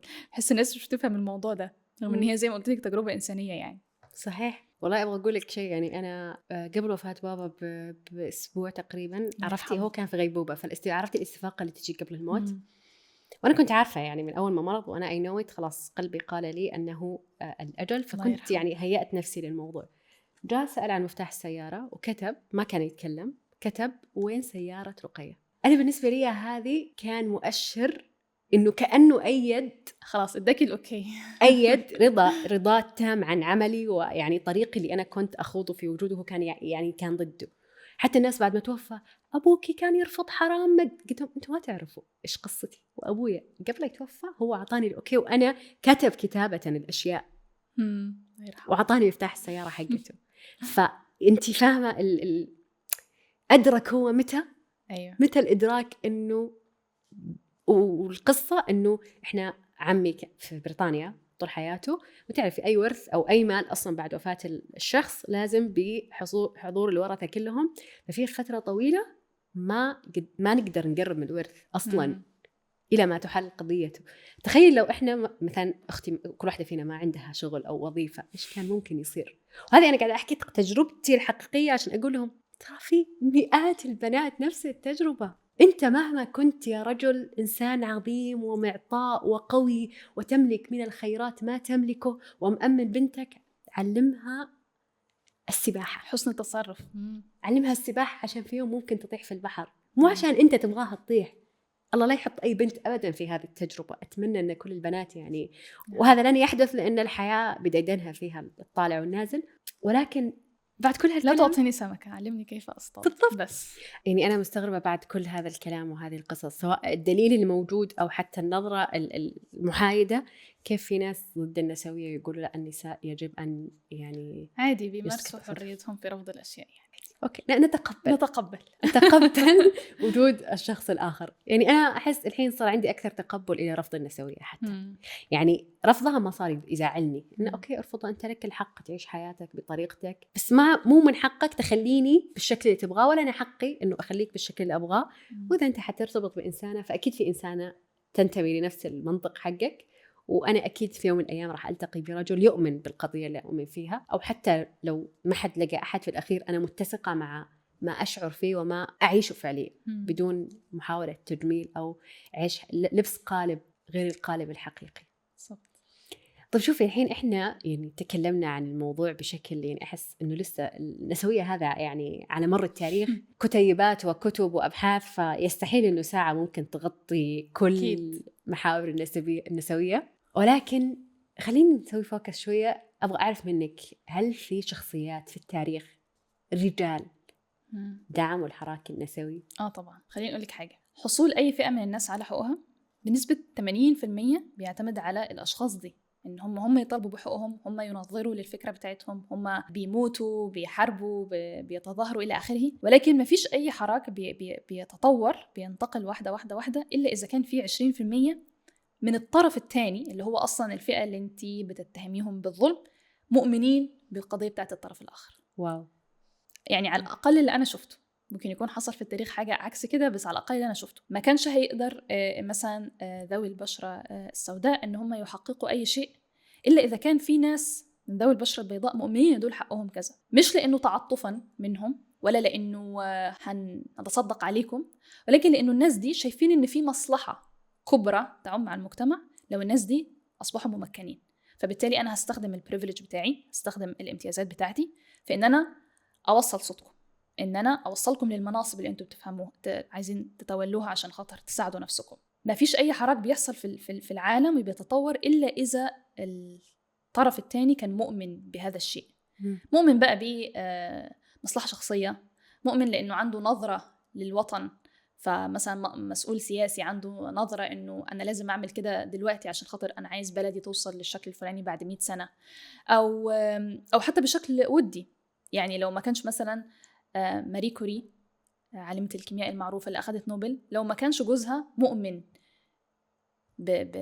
كانت هتعاني أكيد. كانت ممكن توصل لنوبل وكانت تفضل ماري كوري، ولكن كانت هتعاني. لكن الموضوع أصبح أسهل كتير جدا لمجرد أنه زوجها ما راحش قال الحاجات دي أنا بس اللي اكتشفتها. كان ممكن يعمل كده، وده حصلت على مر التاريخ. يعني علماء كانوا بياخدوا شغل زوجاتهم أو المساعدات بتوعهم وينسبوا لنفسهم، حصلت كتير. لكن لو هو ما كانش مؤمن، هو كان مؤمن، فبالتالي وصل صوتها، فبالتالي وصل إنجازها. فإحنا عرفنا ماري كوري عشان خاطر زوجها كان إنسان مؤمن إن الست دي تستحق إنها توصل، مش أنا بس اللي أستحق إن أنا أوصل. فعلى مر التاريخ طبعا كان في كتاب وكان في سياسيين كانوا مؤمنين جدا، مش بس غربا، شرقا كمان. ورجال دين كانوا مؤمنين إنه الستات يا جماعة لازم يمكنوا. أنتوا يا جماعة عايزين الفتوحات الإسلامية تعود، بس أنتوا تجهلوا النساء عن عمد، تخلوا النساء جهلة، تخلوا النساء ملهمش صوت، ملهمش قضية تربوية معينة. فكانوا بيقولوا لا يا جماعة لازم تمكنوا النساء في هذه المنطقة عشان خاطر نوصل إن يكون عندنا جيل شكله كذا. فطبعا كان فيه، محدش يقدر ينكر، ومش طبيعي إنه ما يكونش فيه. ولو مش فيه فإحنا مش هنتحرك للأسف الشديد. إنه في الأول في الآخر الناس لازم يمكنوا بعض. ده زي ما أنت قلتي دايدا الحياة، ده قانون الحياة، إن الناس بيمكنوا بعض. لو ما مكنوش بعض محدش هيتحرك خالص. طيب هل تقدر تقولي نماذج أو أمثلة نماذج لأبرز ماشي. مثلا عندك جون ستيوارت ميل مثلا، من أوائل الناس اللي كتبوا في هذا الموضوع. مش فاكرة اسم الكتاب بتاعه اسمه إيه تقريبا، اسمه لو كان اسمه غلط شيلوه من في المونتاج. The Subjugation of Women، إنه استعباد النساء. وكان في رجال على فكرة مش نسويين، يعني هم مش إنه هو أنا بدعم الموضوع ده عشان خاطر أنا مؤمن مثلا إنه في تمييز، لكن أنا شايف إنه هو ضروري. فكان مثلا طه حسين شايف إنه ضروري إنه الستات لازم يدخلوا جامعة القاهرة، لازم يتعلموا يا جماعة. هل عمل ده بدافع نسوي؟ أنا مش عارفة، بس هو عمل ده بدافع مصلحة. هو شايف إنه ده الطبيعي بتاع المجتمع، إنه هو ده لازم يحصل. وفي أسماء كتيرة، بس أنا للأسف لو كنتي قلتي لي كنت حضرت لك أسماء كتيرة. أنت قلتي من شوية عن طه حسين نموذج إنه هو دافع عن حق للمرأة. إيش الفرق بين حقوق المرأة والنسوية؟ هذا السؤال أنا بالنسبة لي. طيب كانوا لما أقول أنا نسوية يقولي أنت حقوقية مش نسوية. بصي كان في ميم كده اللي هو كان حد بيقول الجملة دي، فحد تاني بيرد عليه بيقول له أوكي يعني أنت مش بتحب المية، أنت بتحب H2O، يعني اللي هو العنصر المركب للمية. يعني أنت بتضحك على نفسك، يعني أنا مش بحب المية بس بحب المية. فأنا بحس يعني على الأقل في العصر اللي احنا فيه ناس بتقول الجملة دي عشان خاطر مش حابين يكون في ليبل، ولأن هم مش عايزين اللي انت قلتيه في بداية الحلقة، مش عايزين الهجوم والاستجمة اللي بتحصل لما حد بيقول أنا نسوي. تمام، ده أنا متفهمة. زي ما قلت لك أنا مش فارق معايا إن الناس تعتنق أي ألقاب ولا تدخل أي حراك، مش قضيتي يعني، مش مشكلتي. ولكن أنا شخصيا أنا مش شايفة إن هو في فرق، لأن زي ما قلت لك كل الحاجات دي مثلا أنا عرفتها إزاي؟ لأنه في الآخر لما بيكون في مثلا مؤرخ حابب إن هو يؤرخ مثلا لمصر في آخر 100 سنة، ففي الشابتر بتاع النساء أو في الشابتر القضايا النسوية هيحطوا كل الناس اللي ساهموا بالمنع أو بالتأييد، بيسموا بقى نفسهم نسويين أو مش بيسموا نفسهم نسويين، دي مشكلته. ممكن يعني آخره بس يكتب كده بين قوسين ما عنديش دليل مثلا ان ده كان شخص نسوي او الشخص ده ما كانش بيسمي نفسه نسوي. بس لو الشخص ده عمل حاجة، يعني مثلا فلان تسبب في انه النساء تدخل جامعة القاهرة، هيتكتب في الشابتر بتاع الحراك النسائي انه فلان تسبب انه ان هم يدخلوا جامعة القاهرة. هو بقى بيسمي نفسه نسوي او ما بيسميش نفسه نسوي، دي دي يعني ده لقب كل واحد حر إن هو يختاره يعني، ولكن هو مفيش حاجة اسمها في فرق بين النسوية وحقوق المرأة، لأني على الأقل أنا ما شفتش حد بيوضح الفرق ده. يعني أنا كل الناس اللي قالوا لي كده جم عندي وقالوا لي كده، قلت لهم ماشي، أنا عايزة أريح نفسي برضو من كل اللي أنا بشوفه على الإنترنت والهجوم وكل الحاجات دي، ادوني بس التعريف وأنا على طول هدخل معاكم خط يعني موافقة. بس هو مفيش الحاجات دي، لا أصل ده ضد الدين، دي مش ضد الدين، من جاية من بره ودي جاية من جوه وحاجات كده يعني غريبة يعني مش منطقية، على الأقل من الناحية الأكاديمية مش منطقية، فمش مقنعة. فبالتالي أنا ما بحسش إن هو في فرق، ولكن الناس بتحاول ترفع حرج تلقيب نفسهم بأي شيء يعني. إضافة على الكلام اللي قلتيه أو شيء ثاني، أنا شخصيا الآن وأنا قاعدة أحاورك أبغى أفهمه، إيش الرد المناسب لشخص لما يجي يقول لك النسوية هي الطلب بتعري النساء، أو النساء اللي يدعون أو يطالبون بأنه المرأة حرة في أنها تتعرى؟ أنا من وجهة نظري يعني أشوف أنه من حق كل امرأة تختار الاختيارات المناسبة لمعتقدها أيا كان هو معتقدها. إنه دايما بيقولوا إنه المرأة هي كارهة للرجل، أوكي، وتطلب للتعري والانحلال والانفلات اللي تقول أنا نسوية. وفي حركات فعليا أو أصوات كانت يعني فيها هذه، يعني مثلا أنا شفت أفلام وثائقية كان في جهات معينة في مجتمعات معينة فعلا كانت تطالب بأنه إقصاء الرجل، والصوت المتطرف جدا لإمحاء أو محو طبيعة الفطرة الإنسانية للإنسان. أي حراك في الحياة أو أي فئة في الحياة أو في ناس متطرفة. فمثلا إحنا لما نيجي نشوف فئة مثلا ناس متطرفين دواعش مثلا، هل نقول الإسلام هو داعش؟ بالضبط. ديك انت سألتي سؤال ورديتي عليه. كل الحاجات اللي انت ذكرتيها كمثال دي موجودة، يعني محدش يقدر ينكرها، موجودة بالصوت والصورة. الإنسان يسأل نفسه الحركات دي وصلت لحد فين، يعني حققت إقناع بنسبة كام في المية، وإيه أصلا كانت طلباتها وتأثيرها على الواقع. يعني مثلا اشتهر في الموجة الثانية، هو في الستينات والسبعينات وكده، فكرة إنه خلاص إحنا مش هنتجوز رجالة، تمام، إحنا مش هنتجوز. وقد يبدو إنه يعني فكرة مضحكة، تمام، مع إنك أنت لما تيجي يعني تقرأي تشوفي هما على أي أساس، هتلاقي فيه reasoning بنسبة 30%، في منطق. البيت أكتر مكان، العلاقة الزوجية أكتر مكان غير أمن للنساء، ده حقيقي. أغلب النساء بتموت في بيوتها مش بتموت صحيح في الشارع. والله الرجال جاهلين بطبيعة جسد المرأة، فبالتالي النساء حتى لا تستمتع جنسيا في الزواج إلى آخره. يعني دي نقطة صحيحة. اللي ما كانش صحيح إنه نصل لاستنتاج إنه خلاص إحنا مش هنتجوز، تمام. وفعلا قعدوا فترة خلاص إحنا مش هنتجوز، لكن ده مش منطقي، عشان كده ما نجحش، عشان كده حاجة زي دي ظهرت ما استمرتش، لأنه هي مش منطقية، لأنه ناس كتير امتنعت فعلا وبعد كده ارتدوا. ده كلام يعني يؤرخون النسويات بنفسهم، مش حد بيكشفه مثلا أو حاجة يعني، وبيحللوه بعد كده. لأن زي ما قلت لك هي أفكار بتتطور، مش حاجة إنه انزلت طبقوها على كل الناس في كل العصور وفي كل المجتمعات ومحدش يناقشني. وعلى جميع النساء مفيش حاجة اسمها كده.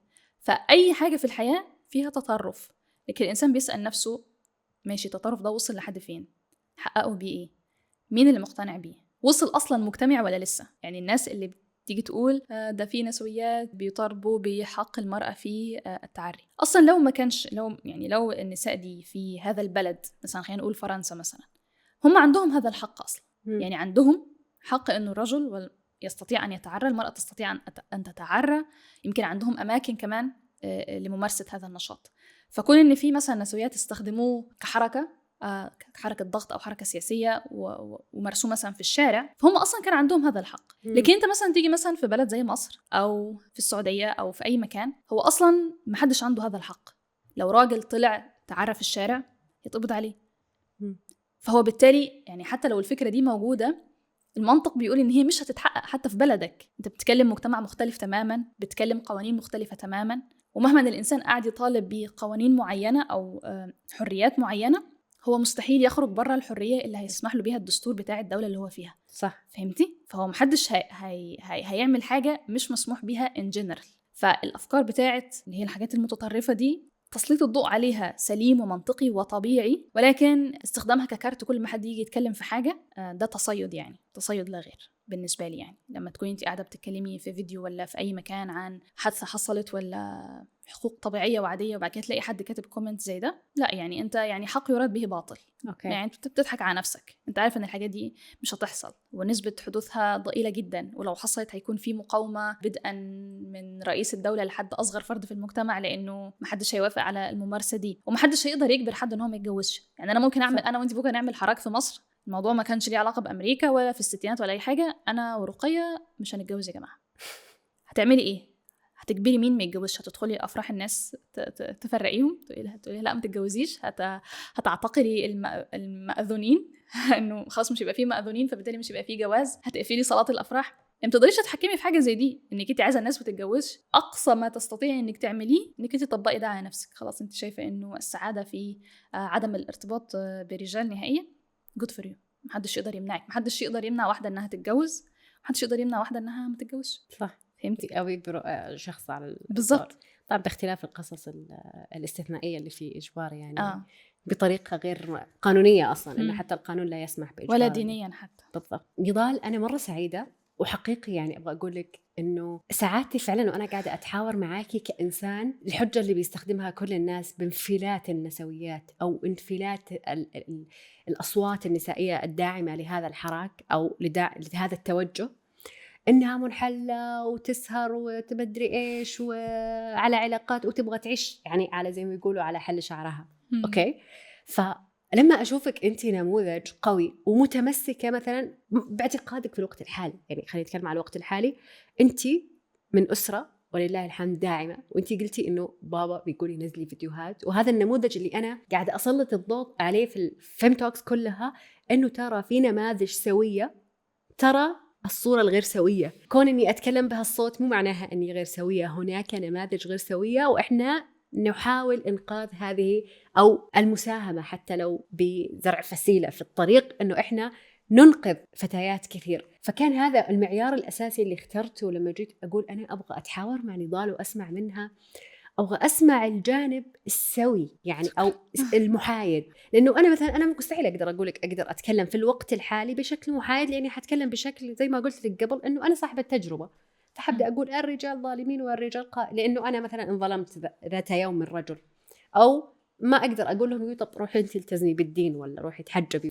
فما أقدر أحاججهم وأقول أوكي خلاص هسكت. فأنا كان نموذج بالنسبة لي إنه يا جماعة في ناس أصحاء أسوياء في أسر سوية وشايفين نفس الفكرة. ولكن اعتقاد ستات كتيرة إن هم لمجرد إنه هم ممكن عشان مروا بتجربة فنظرتهم ما تكونش محايدة 100%، إن هم كده نظرتهم باطلة أو حركهم باطل. عادي على فكرة، يعني من حقك إنك انتي ما تكونيش محايدة. إحنا بنتكلم أصلا على قضية مبنية على إنه ما فيش حياد. إحنا لسه قايلين ده تمييز بناء على الجنس. فأنت لو جيتي قلتي أنا بتعرض للتمييز بناء على الجنس وفي توزيع للسلطة غير عادل في المجتمع اللي أنا فيه، ما ينفعش حد يقولك ده عشان خاطر أنتي والله باباكي ولا خالك ولا عمك يعني. لكن هي الفكرة لما حد يقرر إن هو يتكلم، وعلى فكرة في فرق بين حد بيتكلم لأنه ناشط وحد بيتكلم لأنه هو بيتكلم عن تجربته. تجربتك من حقك تصفيها زي ما أنتي عايزة. أنا اتظلمت، أنا تجربتي سيئة، أنا ما شفتش راجل كويس في حياتي، دي تجربتك. أجي أقولك لا ما تقوليش كده، لا بالعافية أكيد شفتي يا ستي، أنتي ما شفتيش. بس لو رقية قررت إنها عايزة توصل صوت فئة من الناس، فرقية لازم يكون عندها كواليفايرز معينة. إنسانة مثلا عندها منطق، مثلا إنسانة فاهمة في القضية اللي هي بتتكلم فيها، زي ما أنت قلتي عايزة تعملي حاجة عن القانون الدولي للنساء. خلاص أنت هنا بتبقي زي الفرق بين حد بيتكلم في موضوع لأنه بيحب الموضوع ده، وبين حد بيتكلم في موضوع وهو درس الموضوع ده أو تعمق فيه بشكل استراتيجيك أكتر. ما ينفعش أجي أمنع حد مر بتجربة سيئة. معلش أصلك أنت ممكن ما تكونش محايد، ما فيش حد محايد في الحياة دي، يعني ما فيش أي إنسان يدعي إن هو محايد بنسبة 100%. طب صح أنا ما مرتش بالتجربة دي، ما مرتش بتجارب كتير بتكلم عنها، لكن التجارب الناس اللي حواليا بتمسني كأنها حصلت لي. بل أحيانا بحس إن يمكن لو كنت أنا مريت بالمشكلة دي ما كانش يبقى عندي عقدة الناجي، إنه إيه ده الحاجات دي بتحصل لناس كتير وما حصلت ليش. فالاعتقاد إنه الشخص لازم أسمع منه لمجرد إن هو ما مرش بالحاجة دي فكرة مش غلط 100%، بس ده ما ياخدش من صوت الناس اللي مرت ومنحازين وإلى الآن مش قادرين يتخطوا، ومن حقهم إن هم يحكوا تجربتهم بالطريقة اللي تريحهم. بس أنا ممكن أقيمك لو قررت إنك أنتي انا يا جماعه مش بتكلم النهارده عن تجربتي بس، انا بتكلم والله باسم الفئه الفلانيه. هبدا بقى اشوف انت بتتكلمي ازاي، عندك منطق ولا ما عندكيش، اسلوبك كويس ولا ممكن تكون عندك منطق بس اسلوبك مش كويس. انا بالنسبه لي اشوف انا مؤمنه بالحق هذا النفسي. أنا كرقية مؤمنة بالحق هذا النفسي، وشايفة أنه التجربة أصلاً أحياناً تكون أقوى من العلوم والأبحاث. بالضبط. أنا كرقية مؤمنة بهذا البرهان. يعني أنت لو جبت قلت لي قانونياً هذا الشيء، علمياً هذا الشيء لا يصلح، بس بالتجربة صلح، فإذن يعني التجربة تبرهن العلم أصلاً. بالزبط. فأنا تجربتي أصلاً، أنا لو تسأليني يوم من الأيام أنا رواية حطلعها عن تجربتي في كيف أنه من بداية إنسانة 7 سنوات منعت عن رؤية الرجال إلى واحدة ماسكة حراك لدعم المرأة. أنا أشوف نفسي في المستقبل يعني إنسانة قائدة لشيء يعني ينقذ كثير من النساء. أتمنى يعني فعلا أقدر أوصل هالصوت، ويعني أسمع رسائل نساء تغيرنا بناء على ما أطرحه.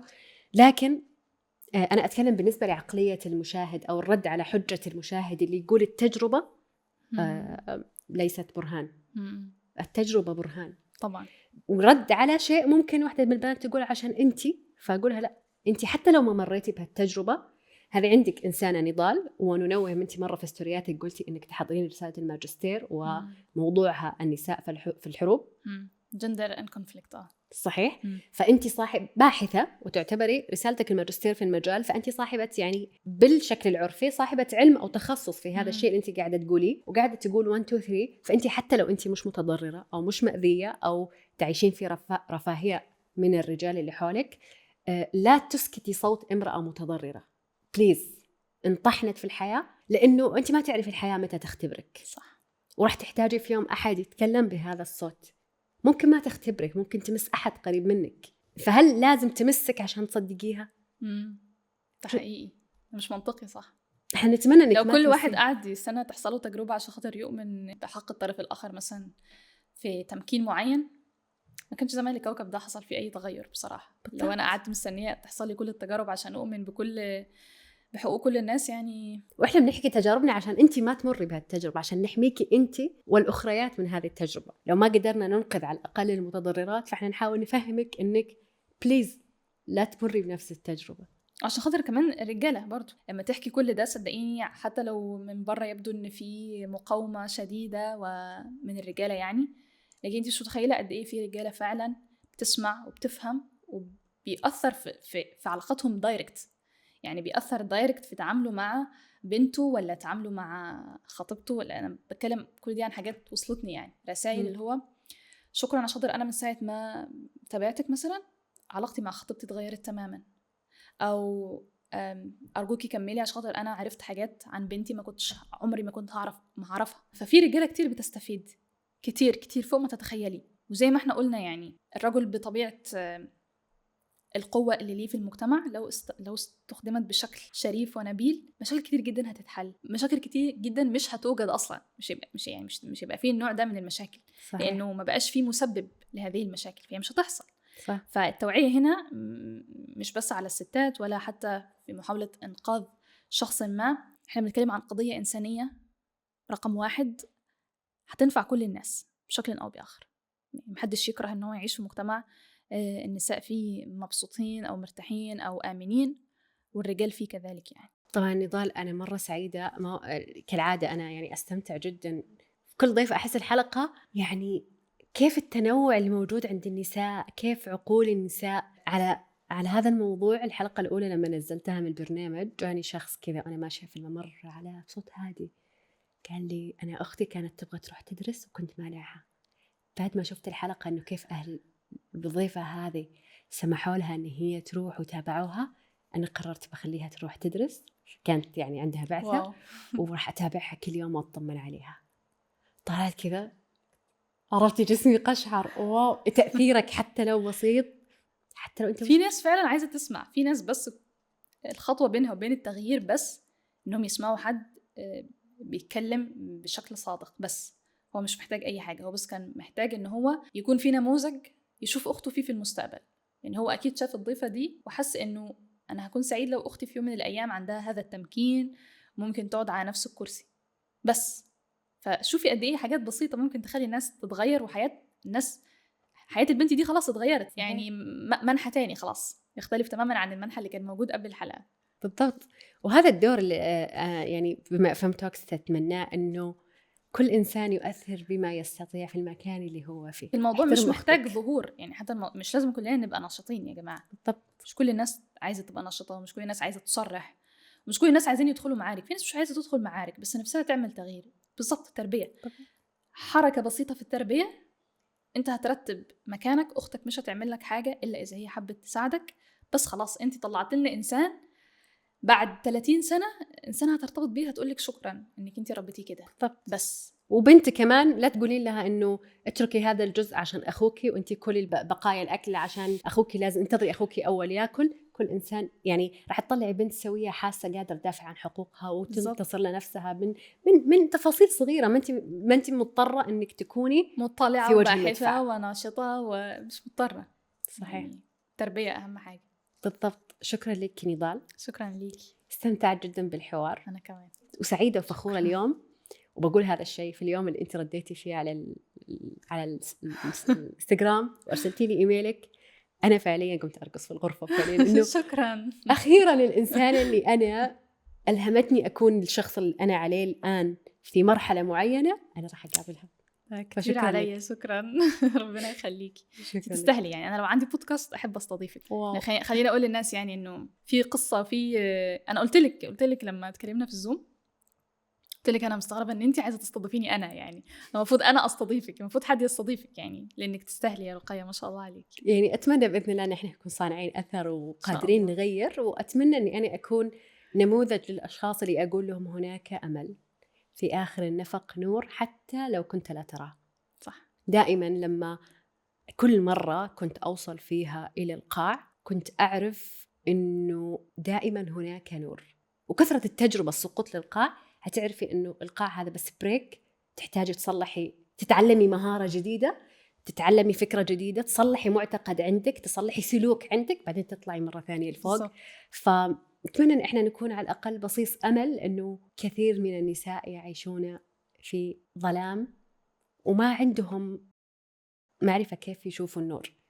فلو كان هذا تأثيرنا، لو على أنا بالنسبة لي لو واحدة بس تأثرت هذا التأثير وشافت النور، راح أكون فخورة أنه أنا كنت نموذج قدر يدعم فتاة كانت قاعدة تحاول تنتحر أو تبغى تموت أو في أي طريق مظلم، وفي الأخير صارت إنسان صح يستحق أن يشعر ويتكلم.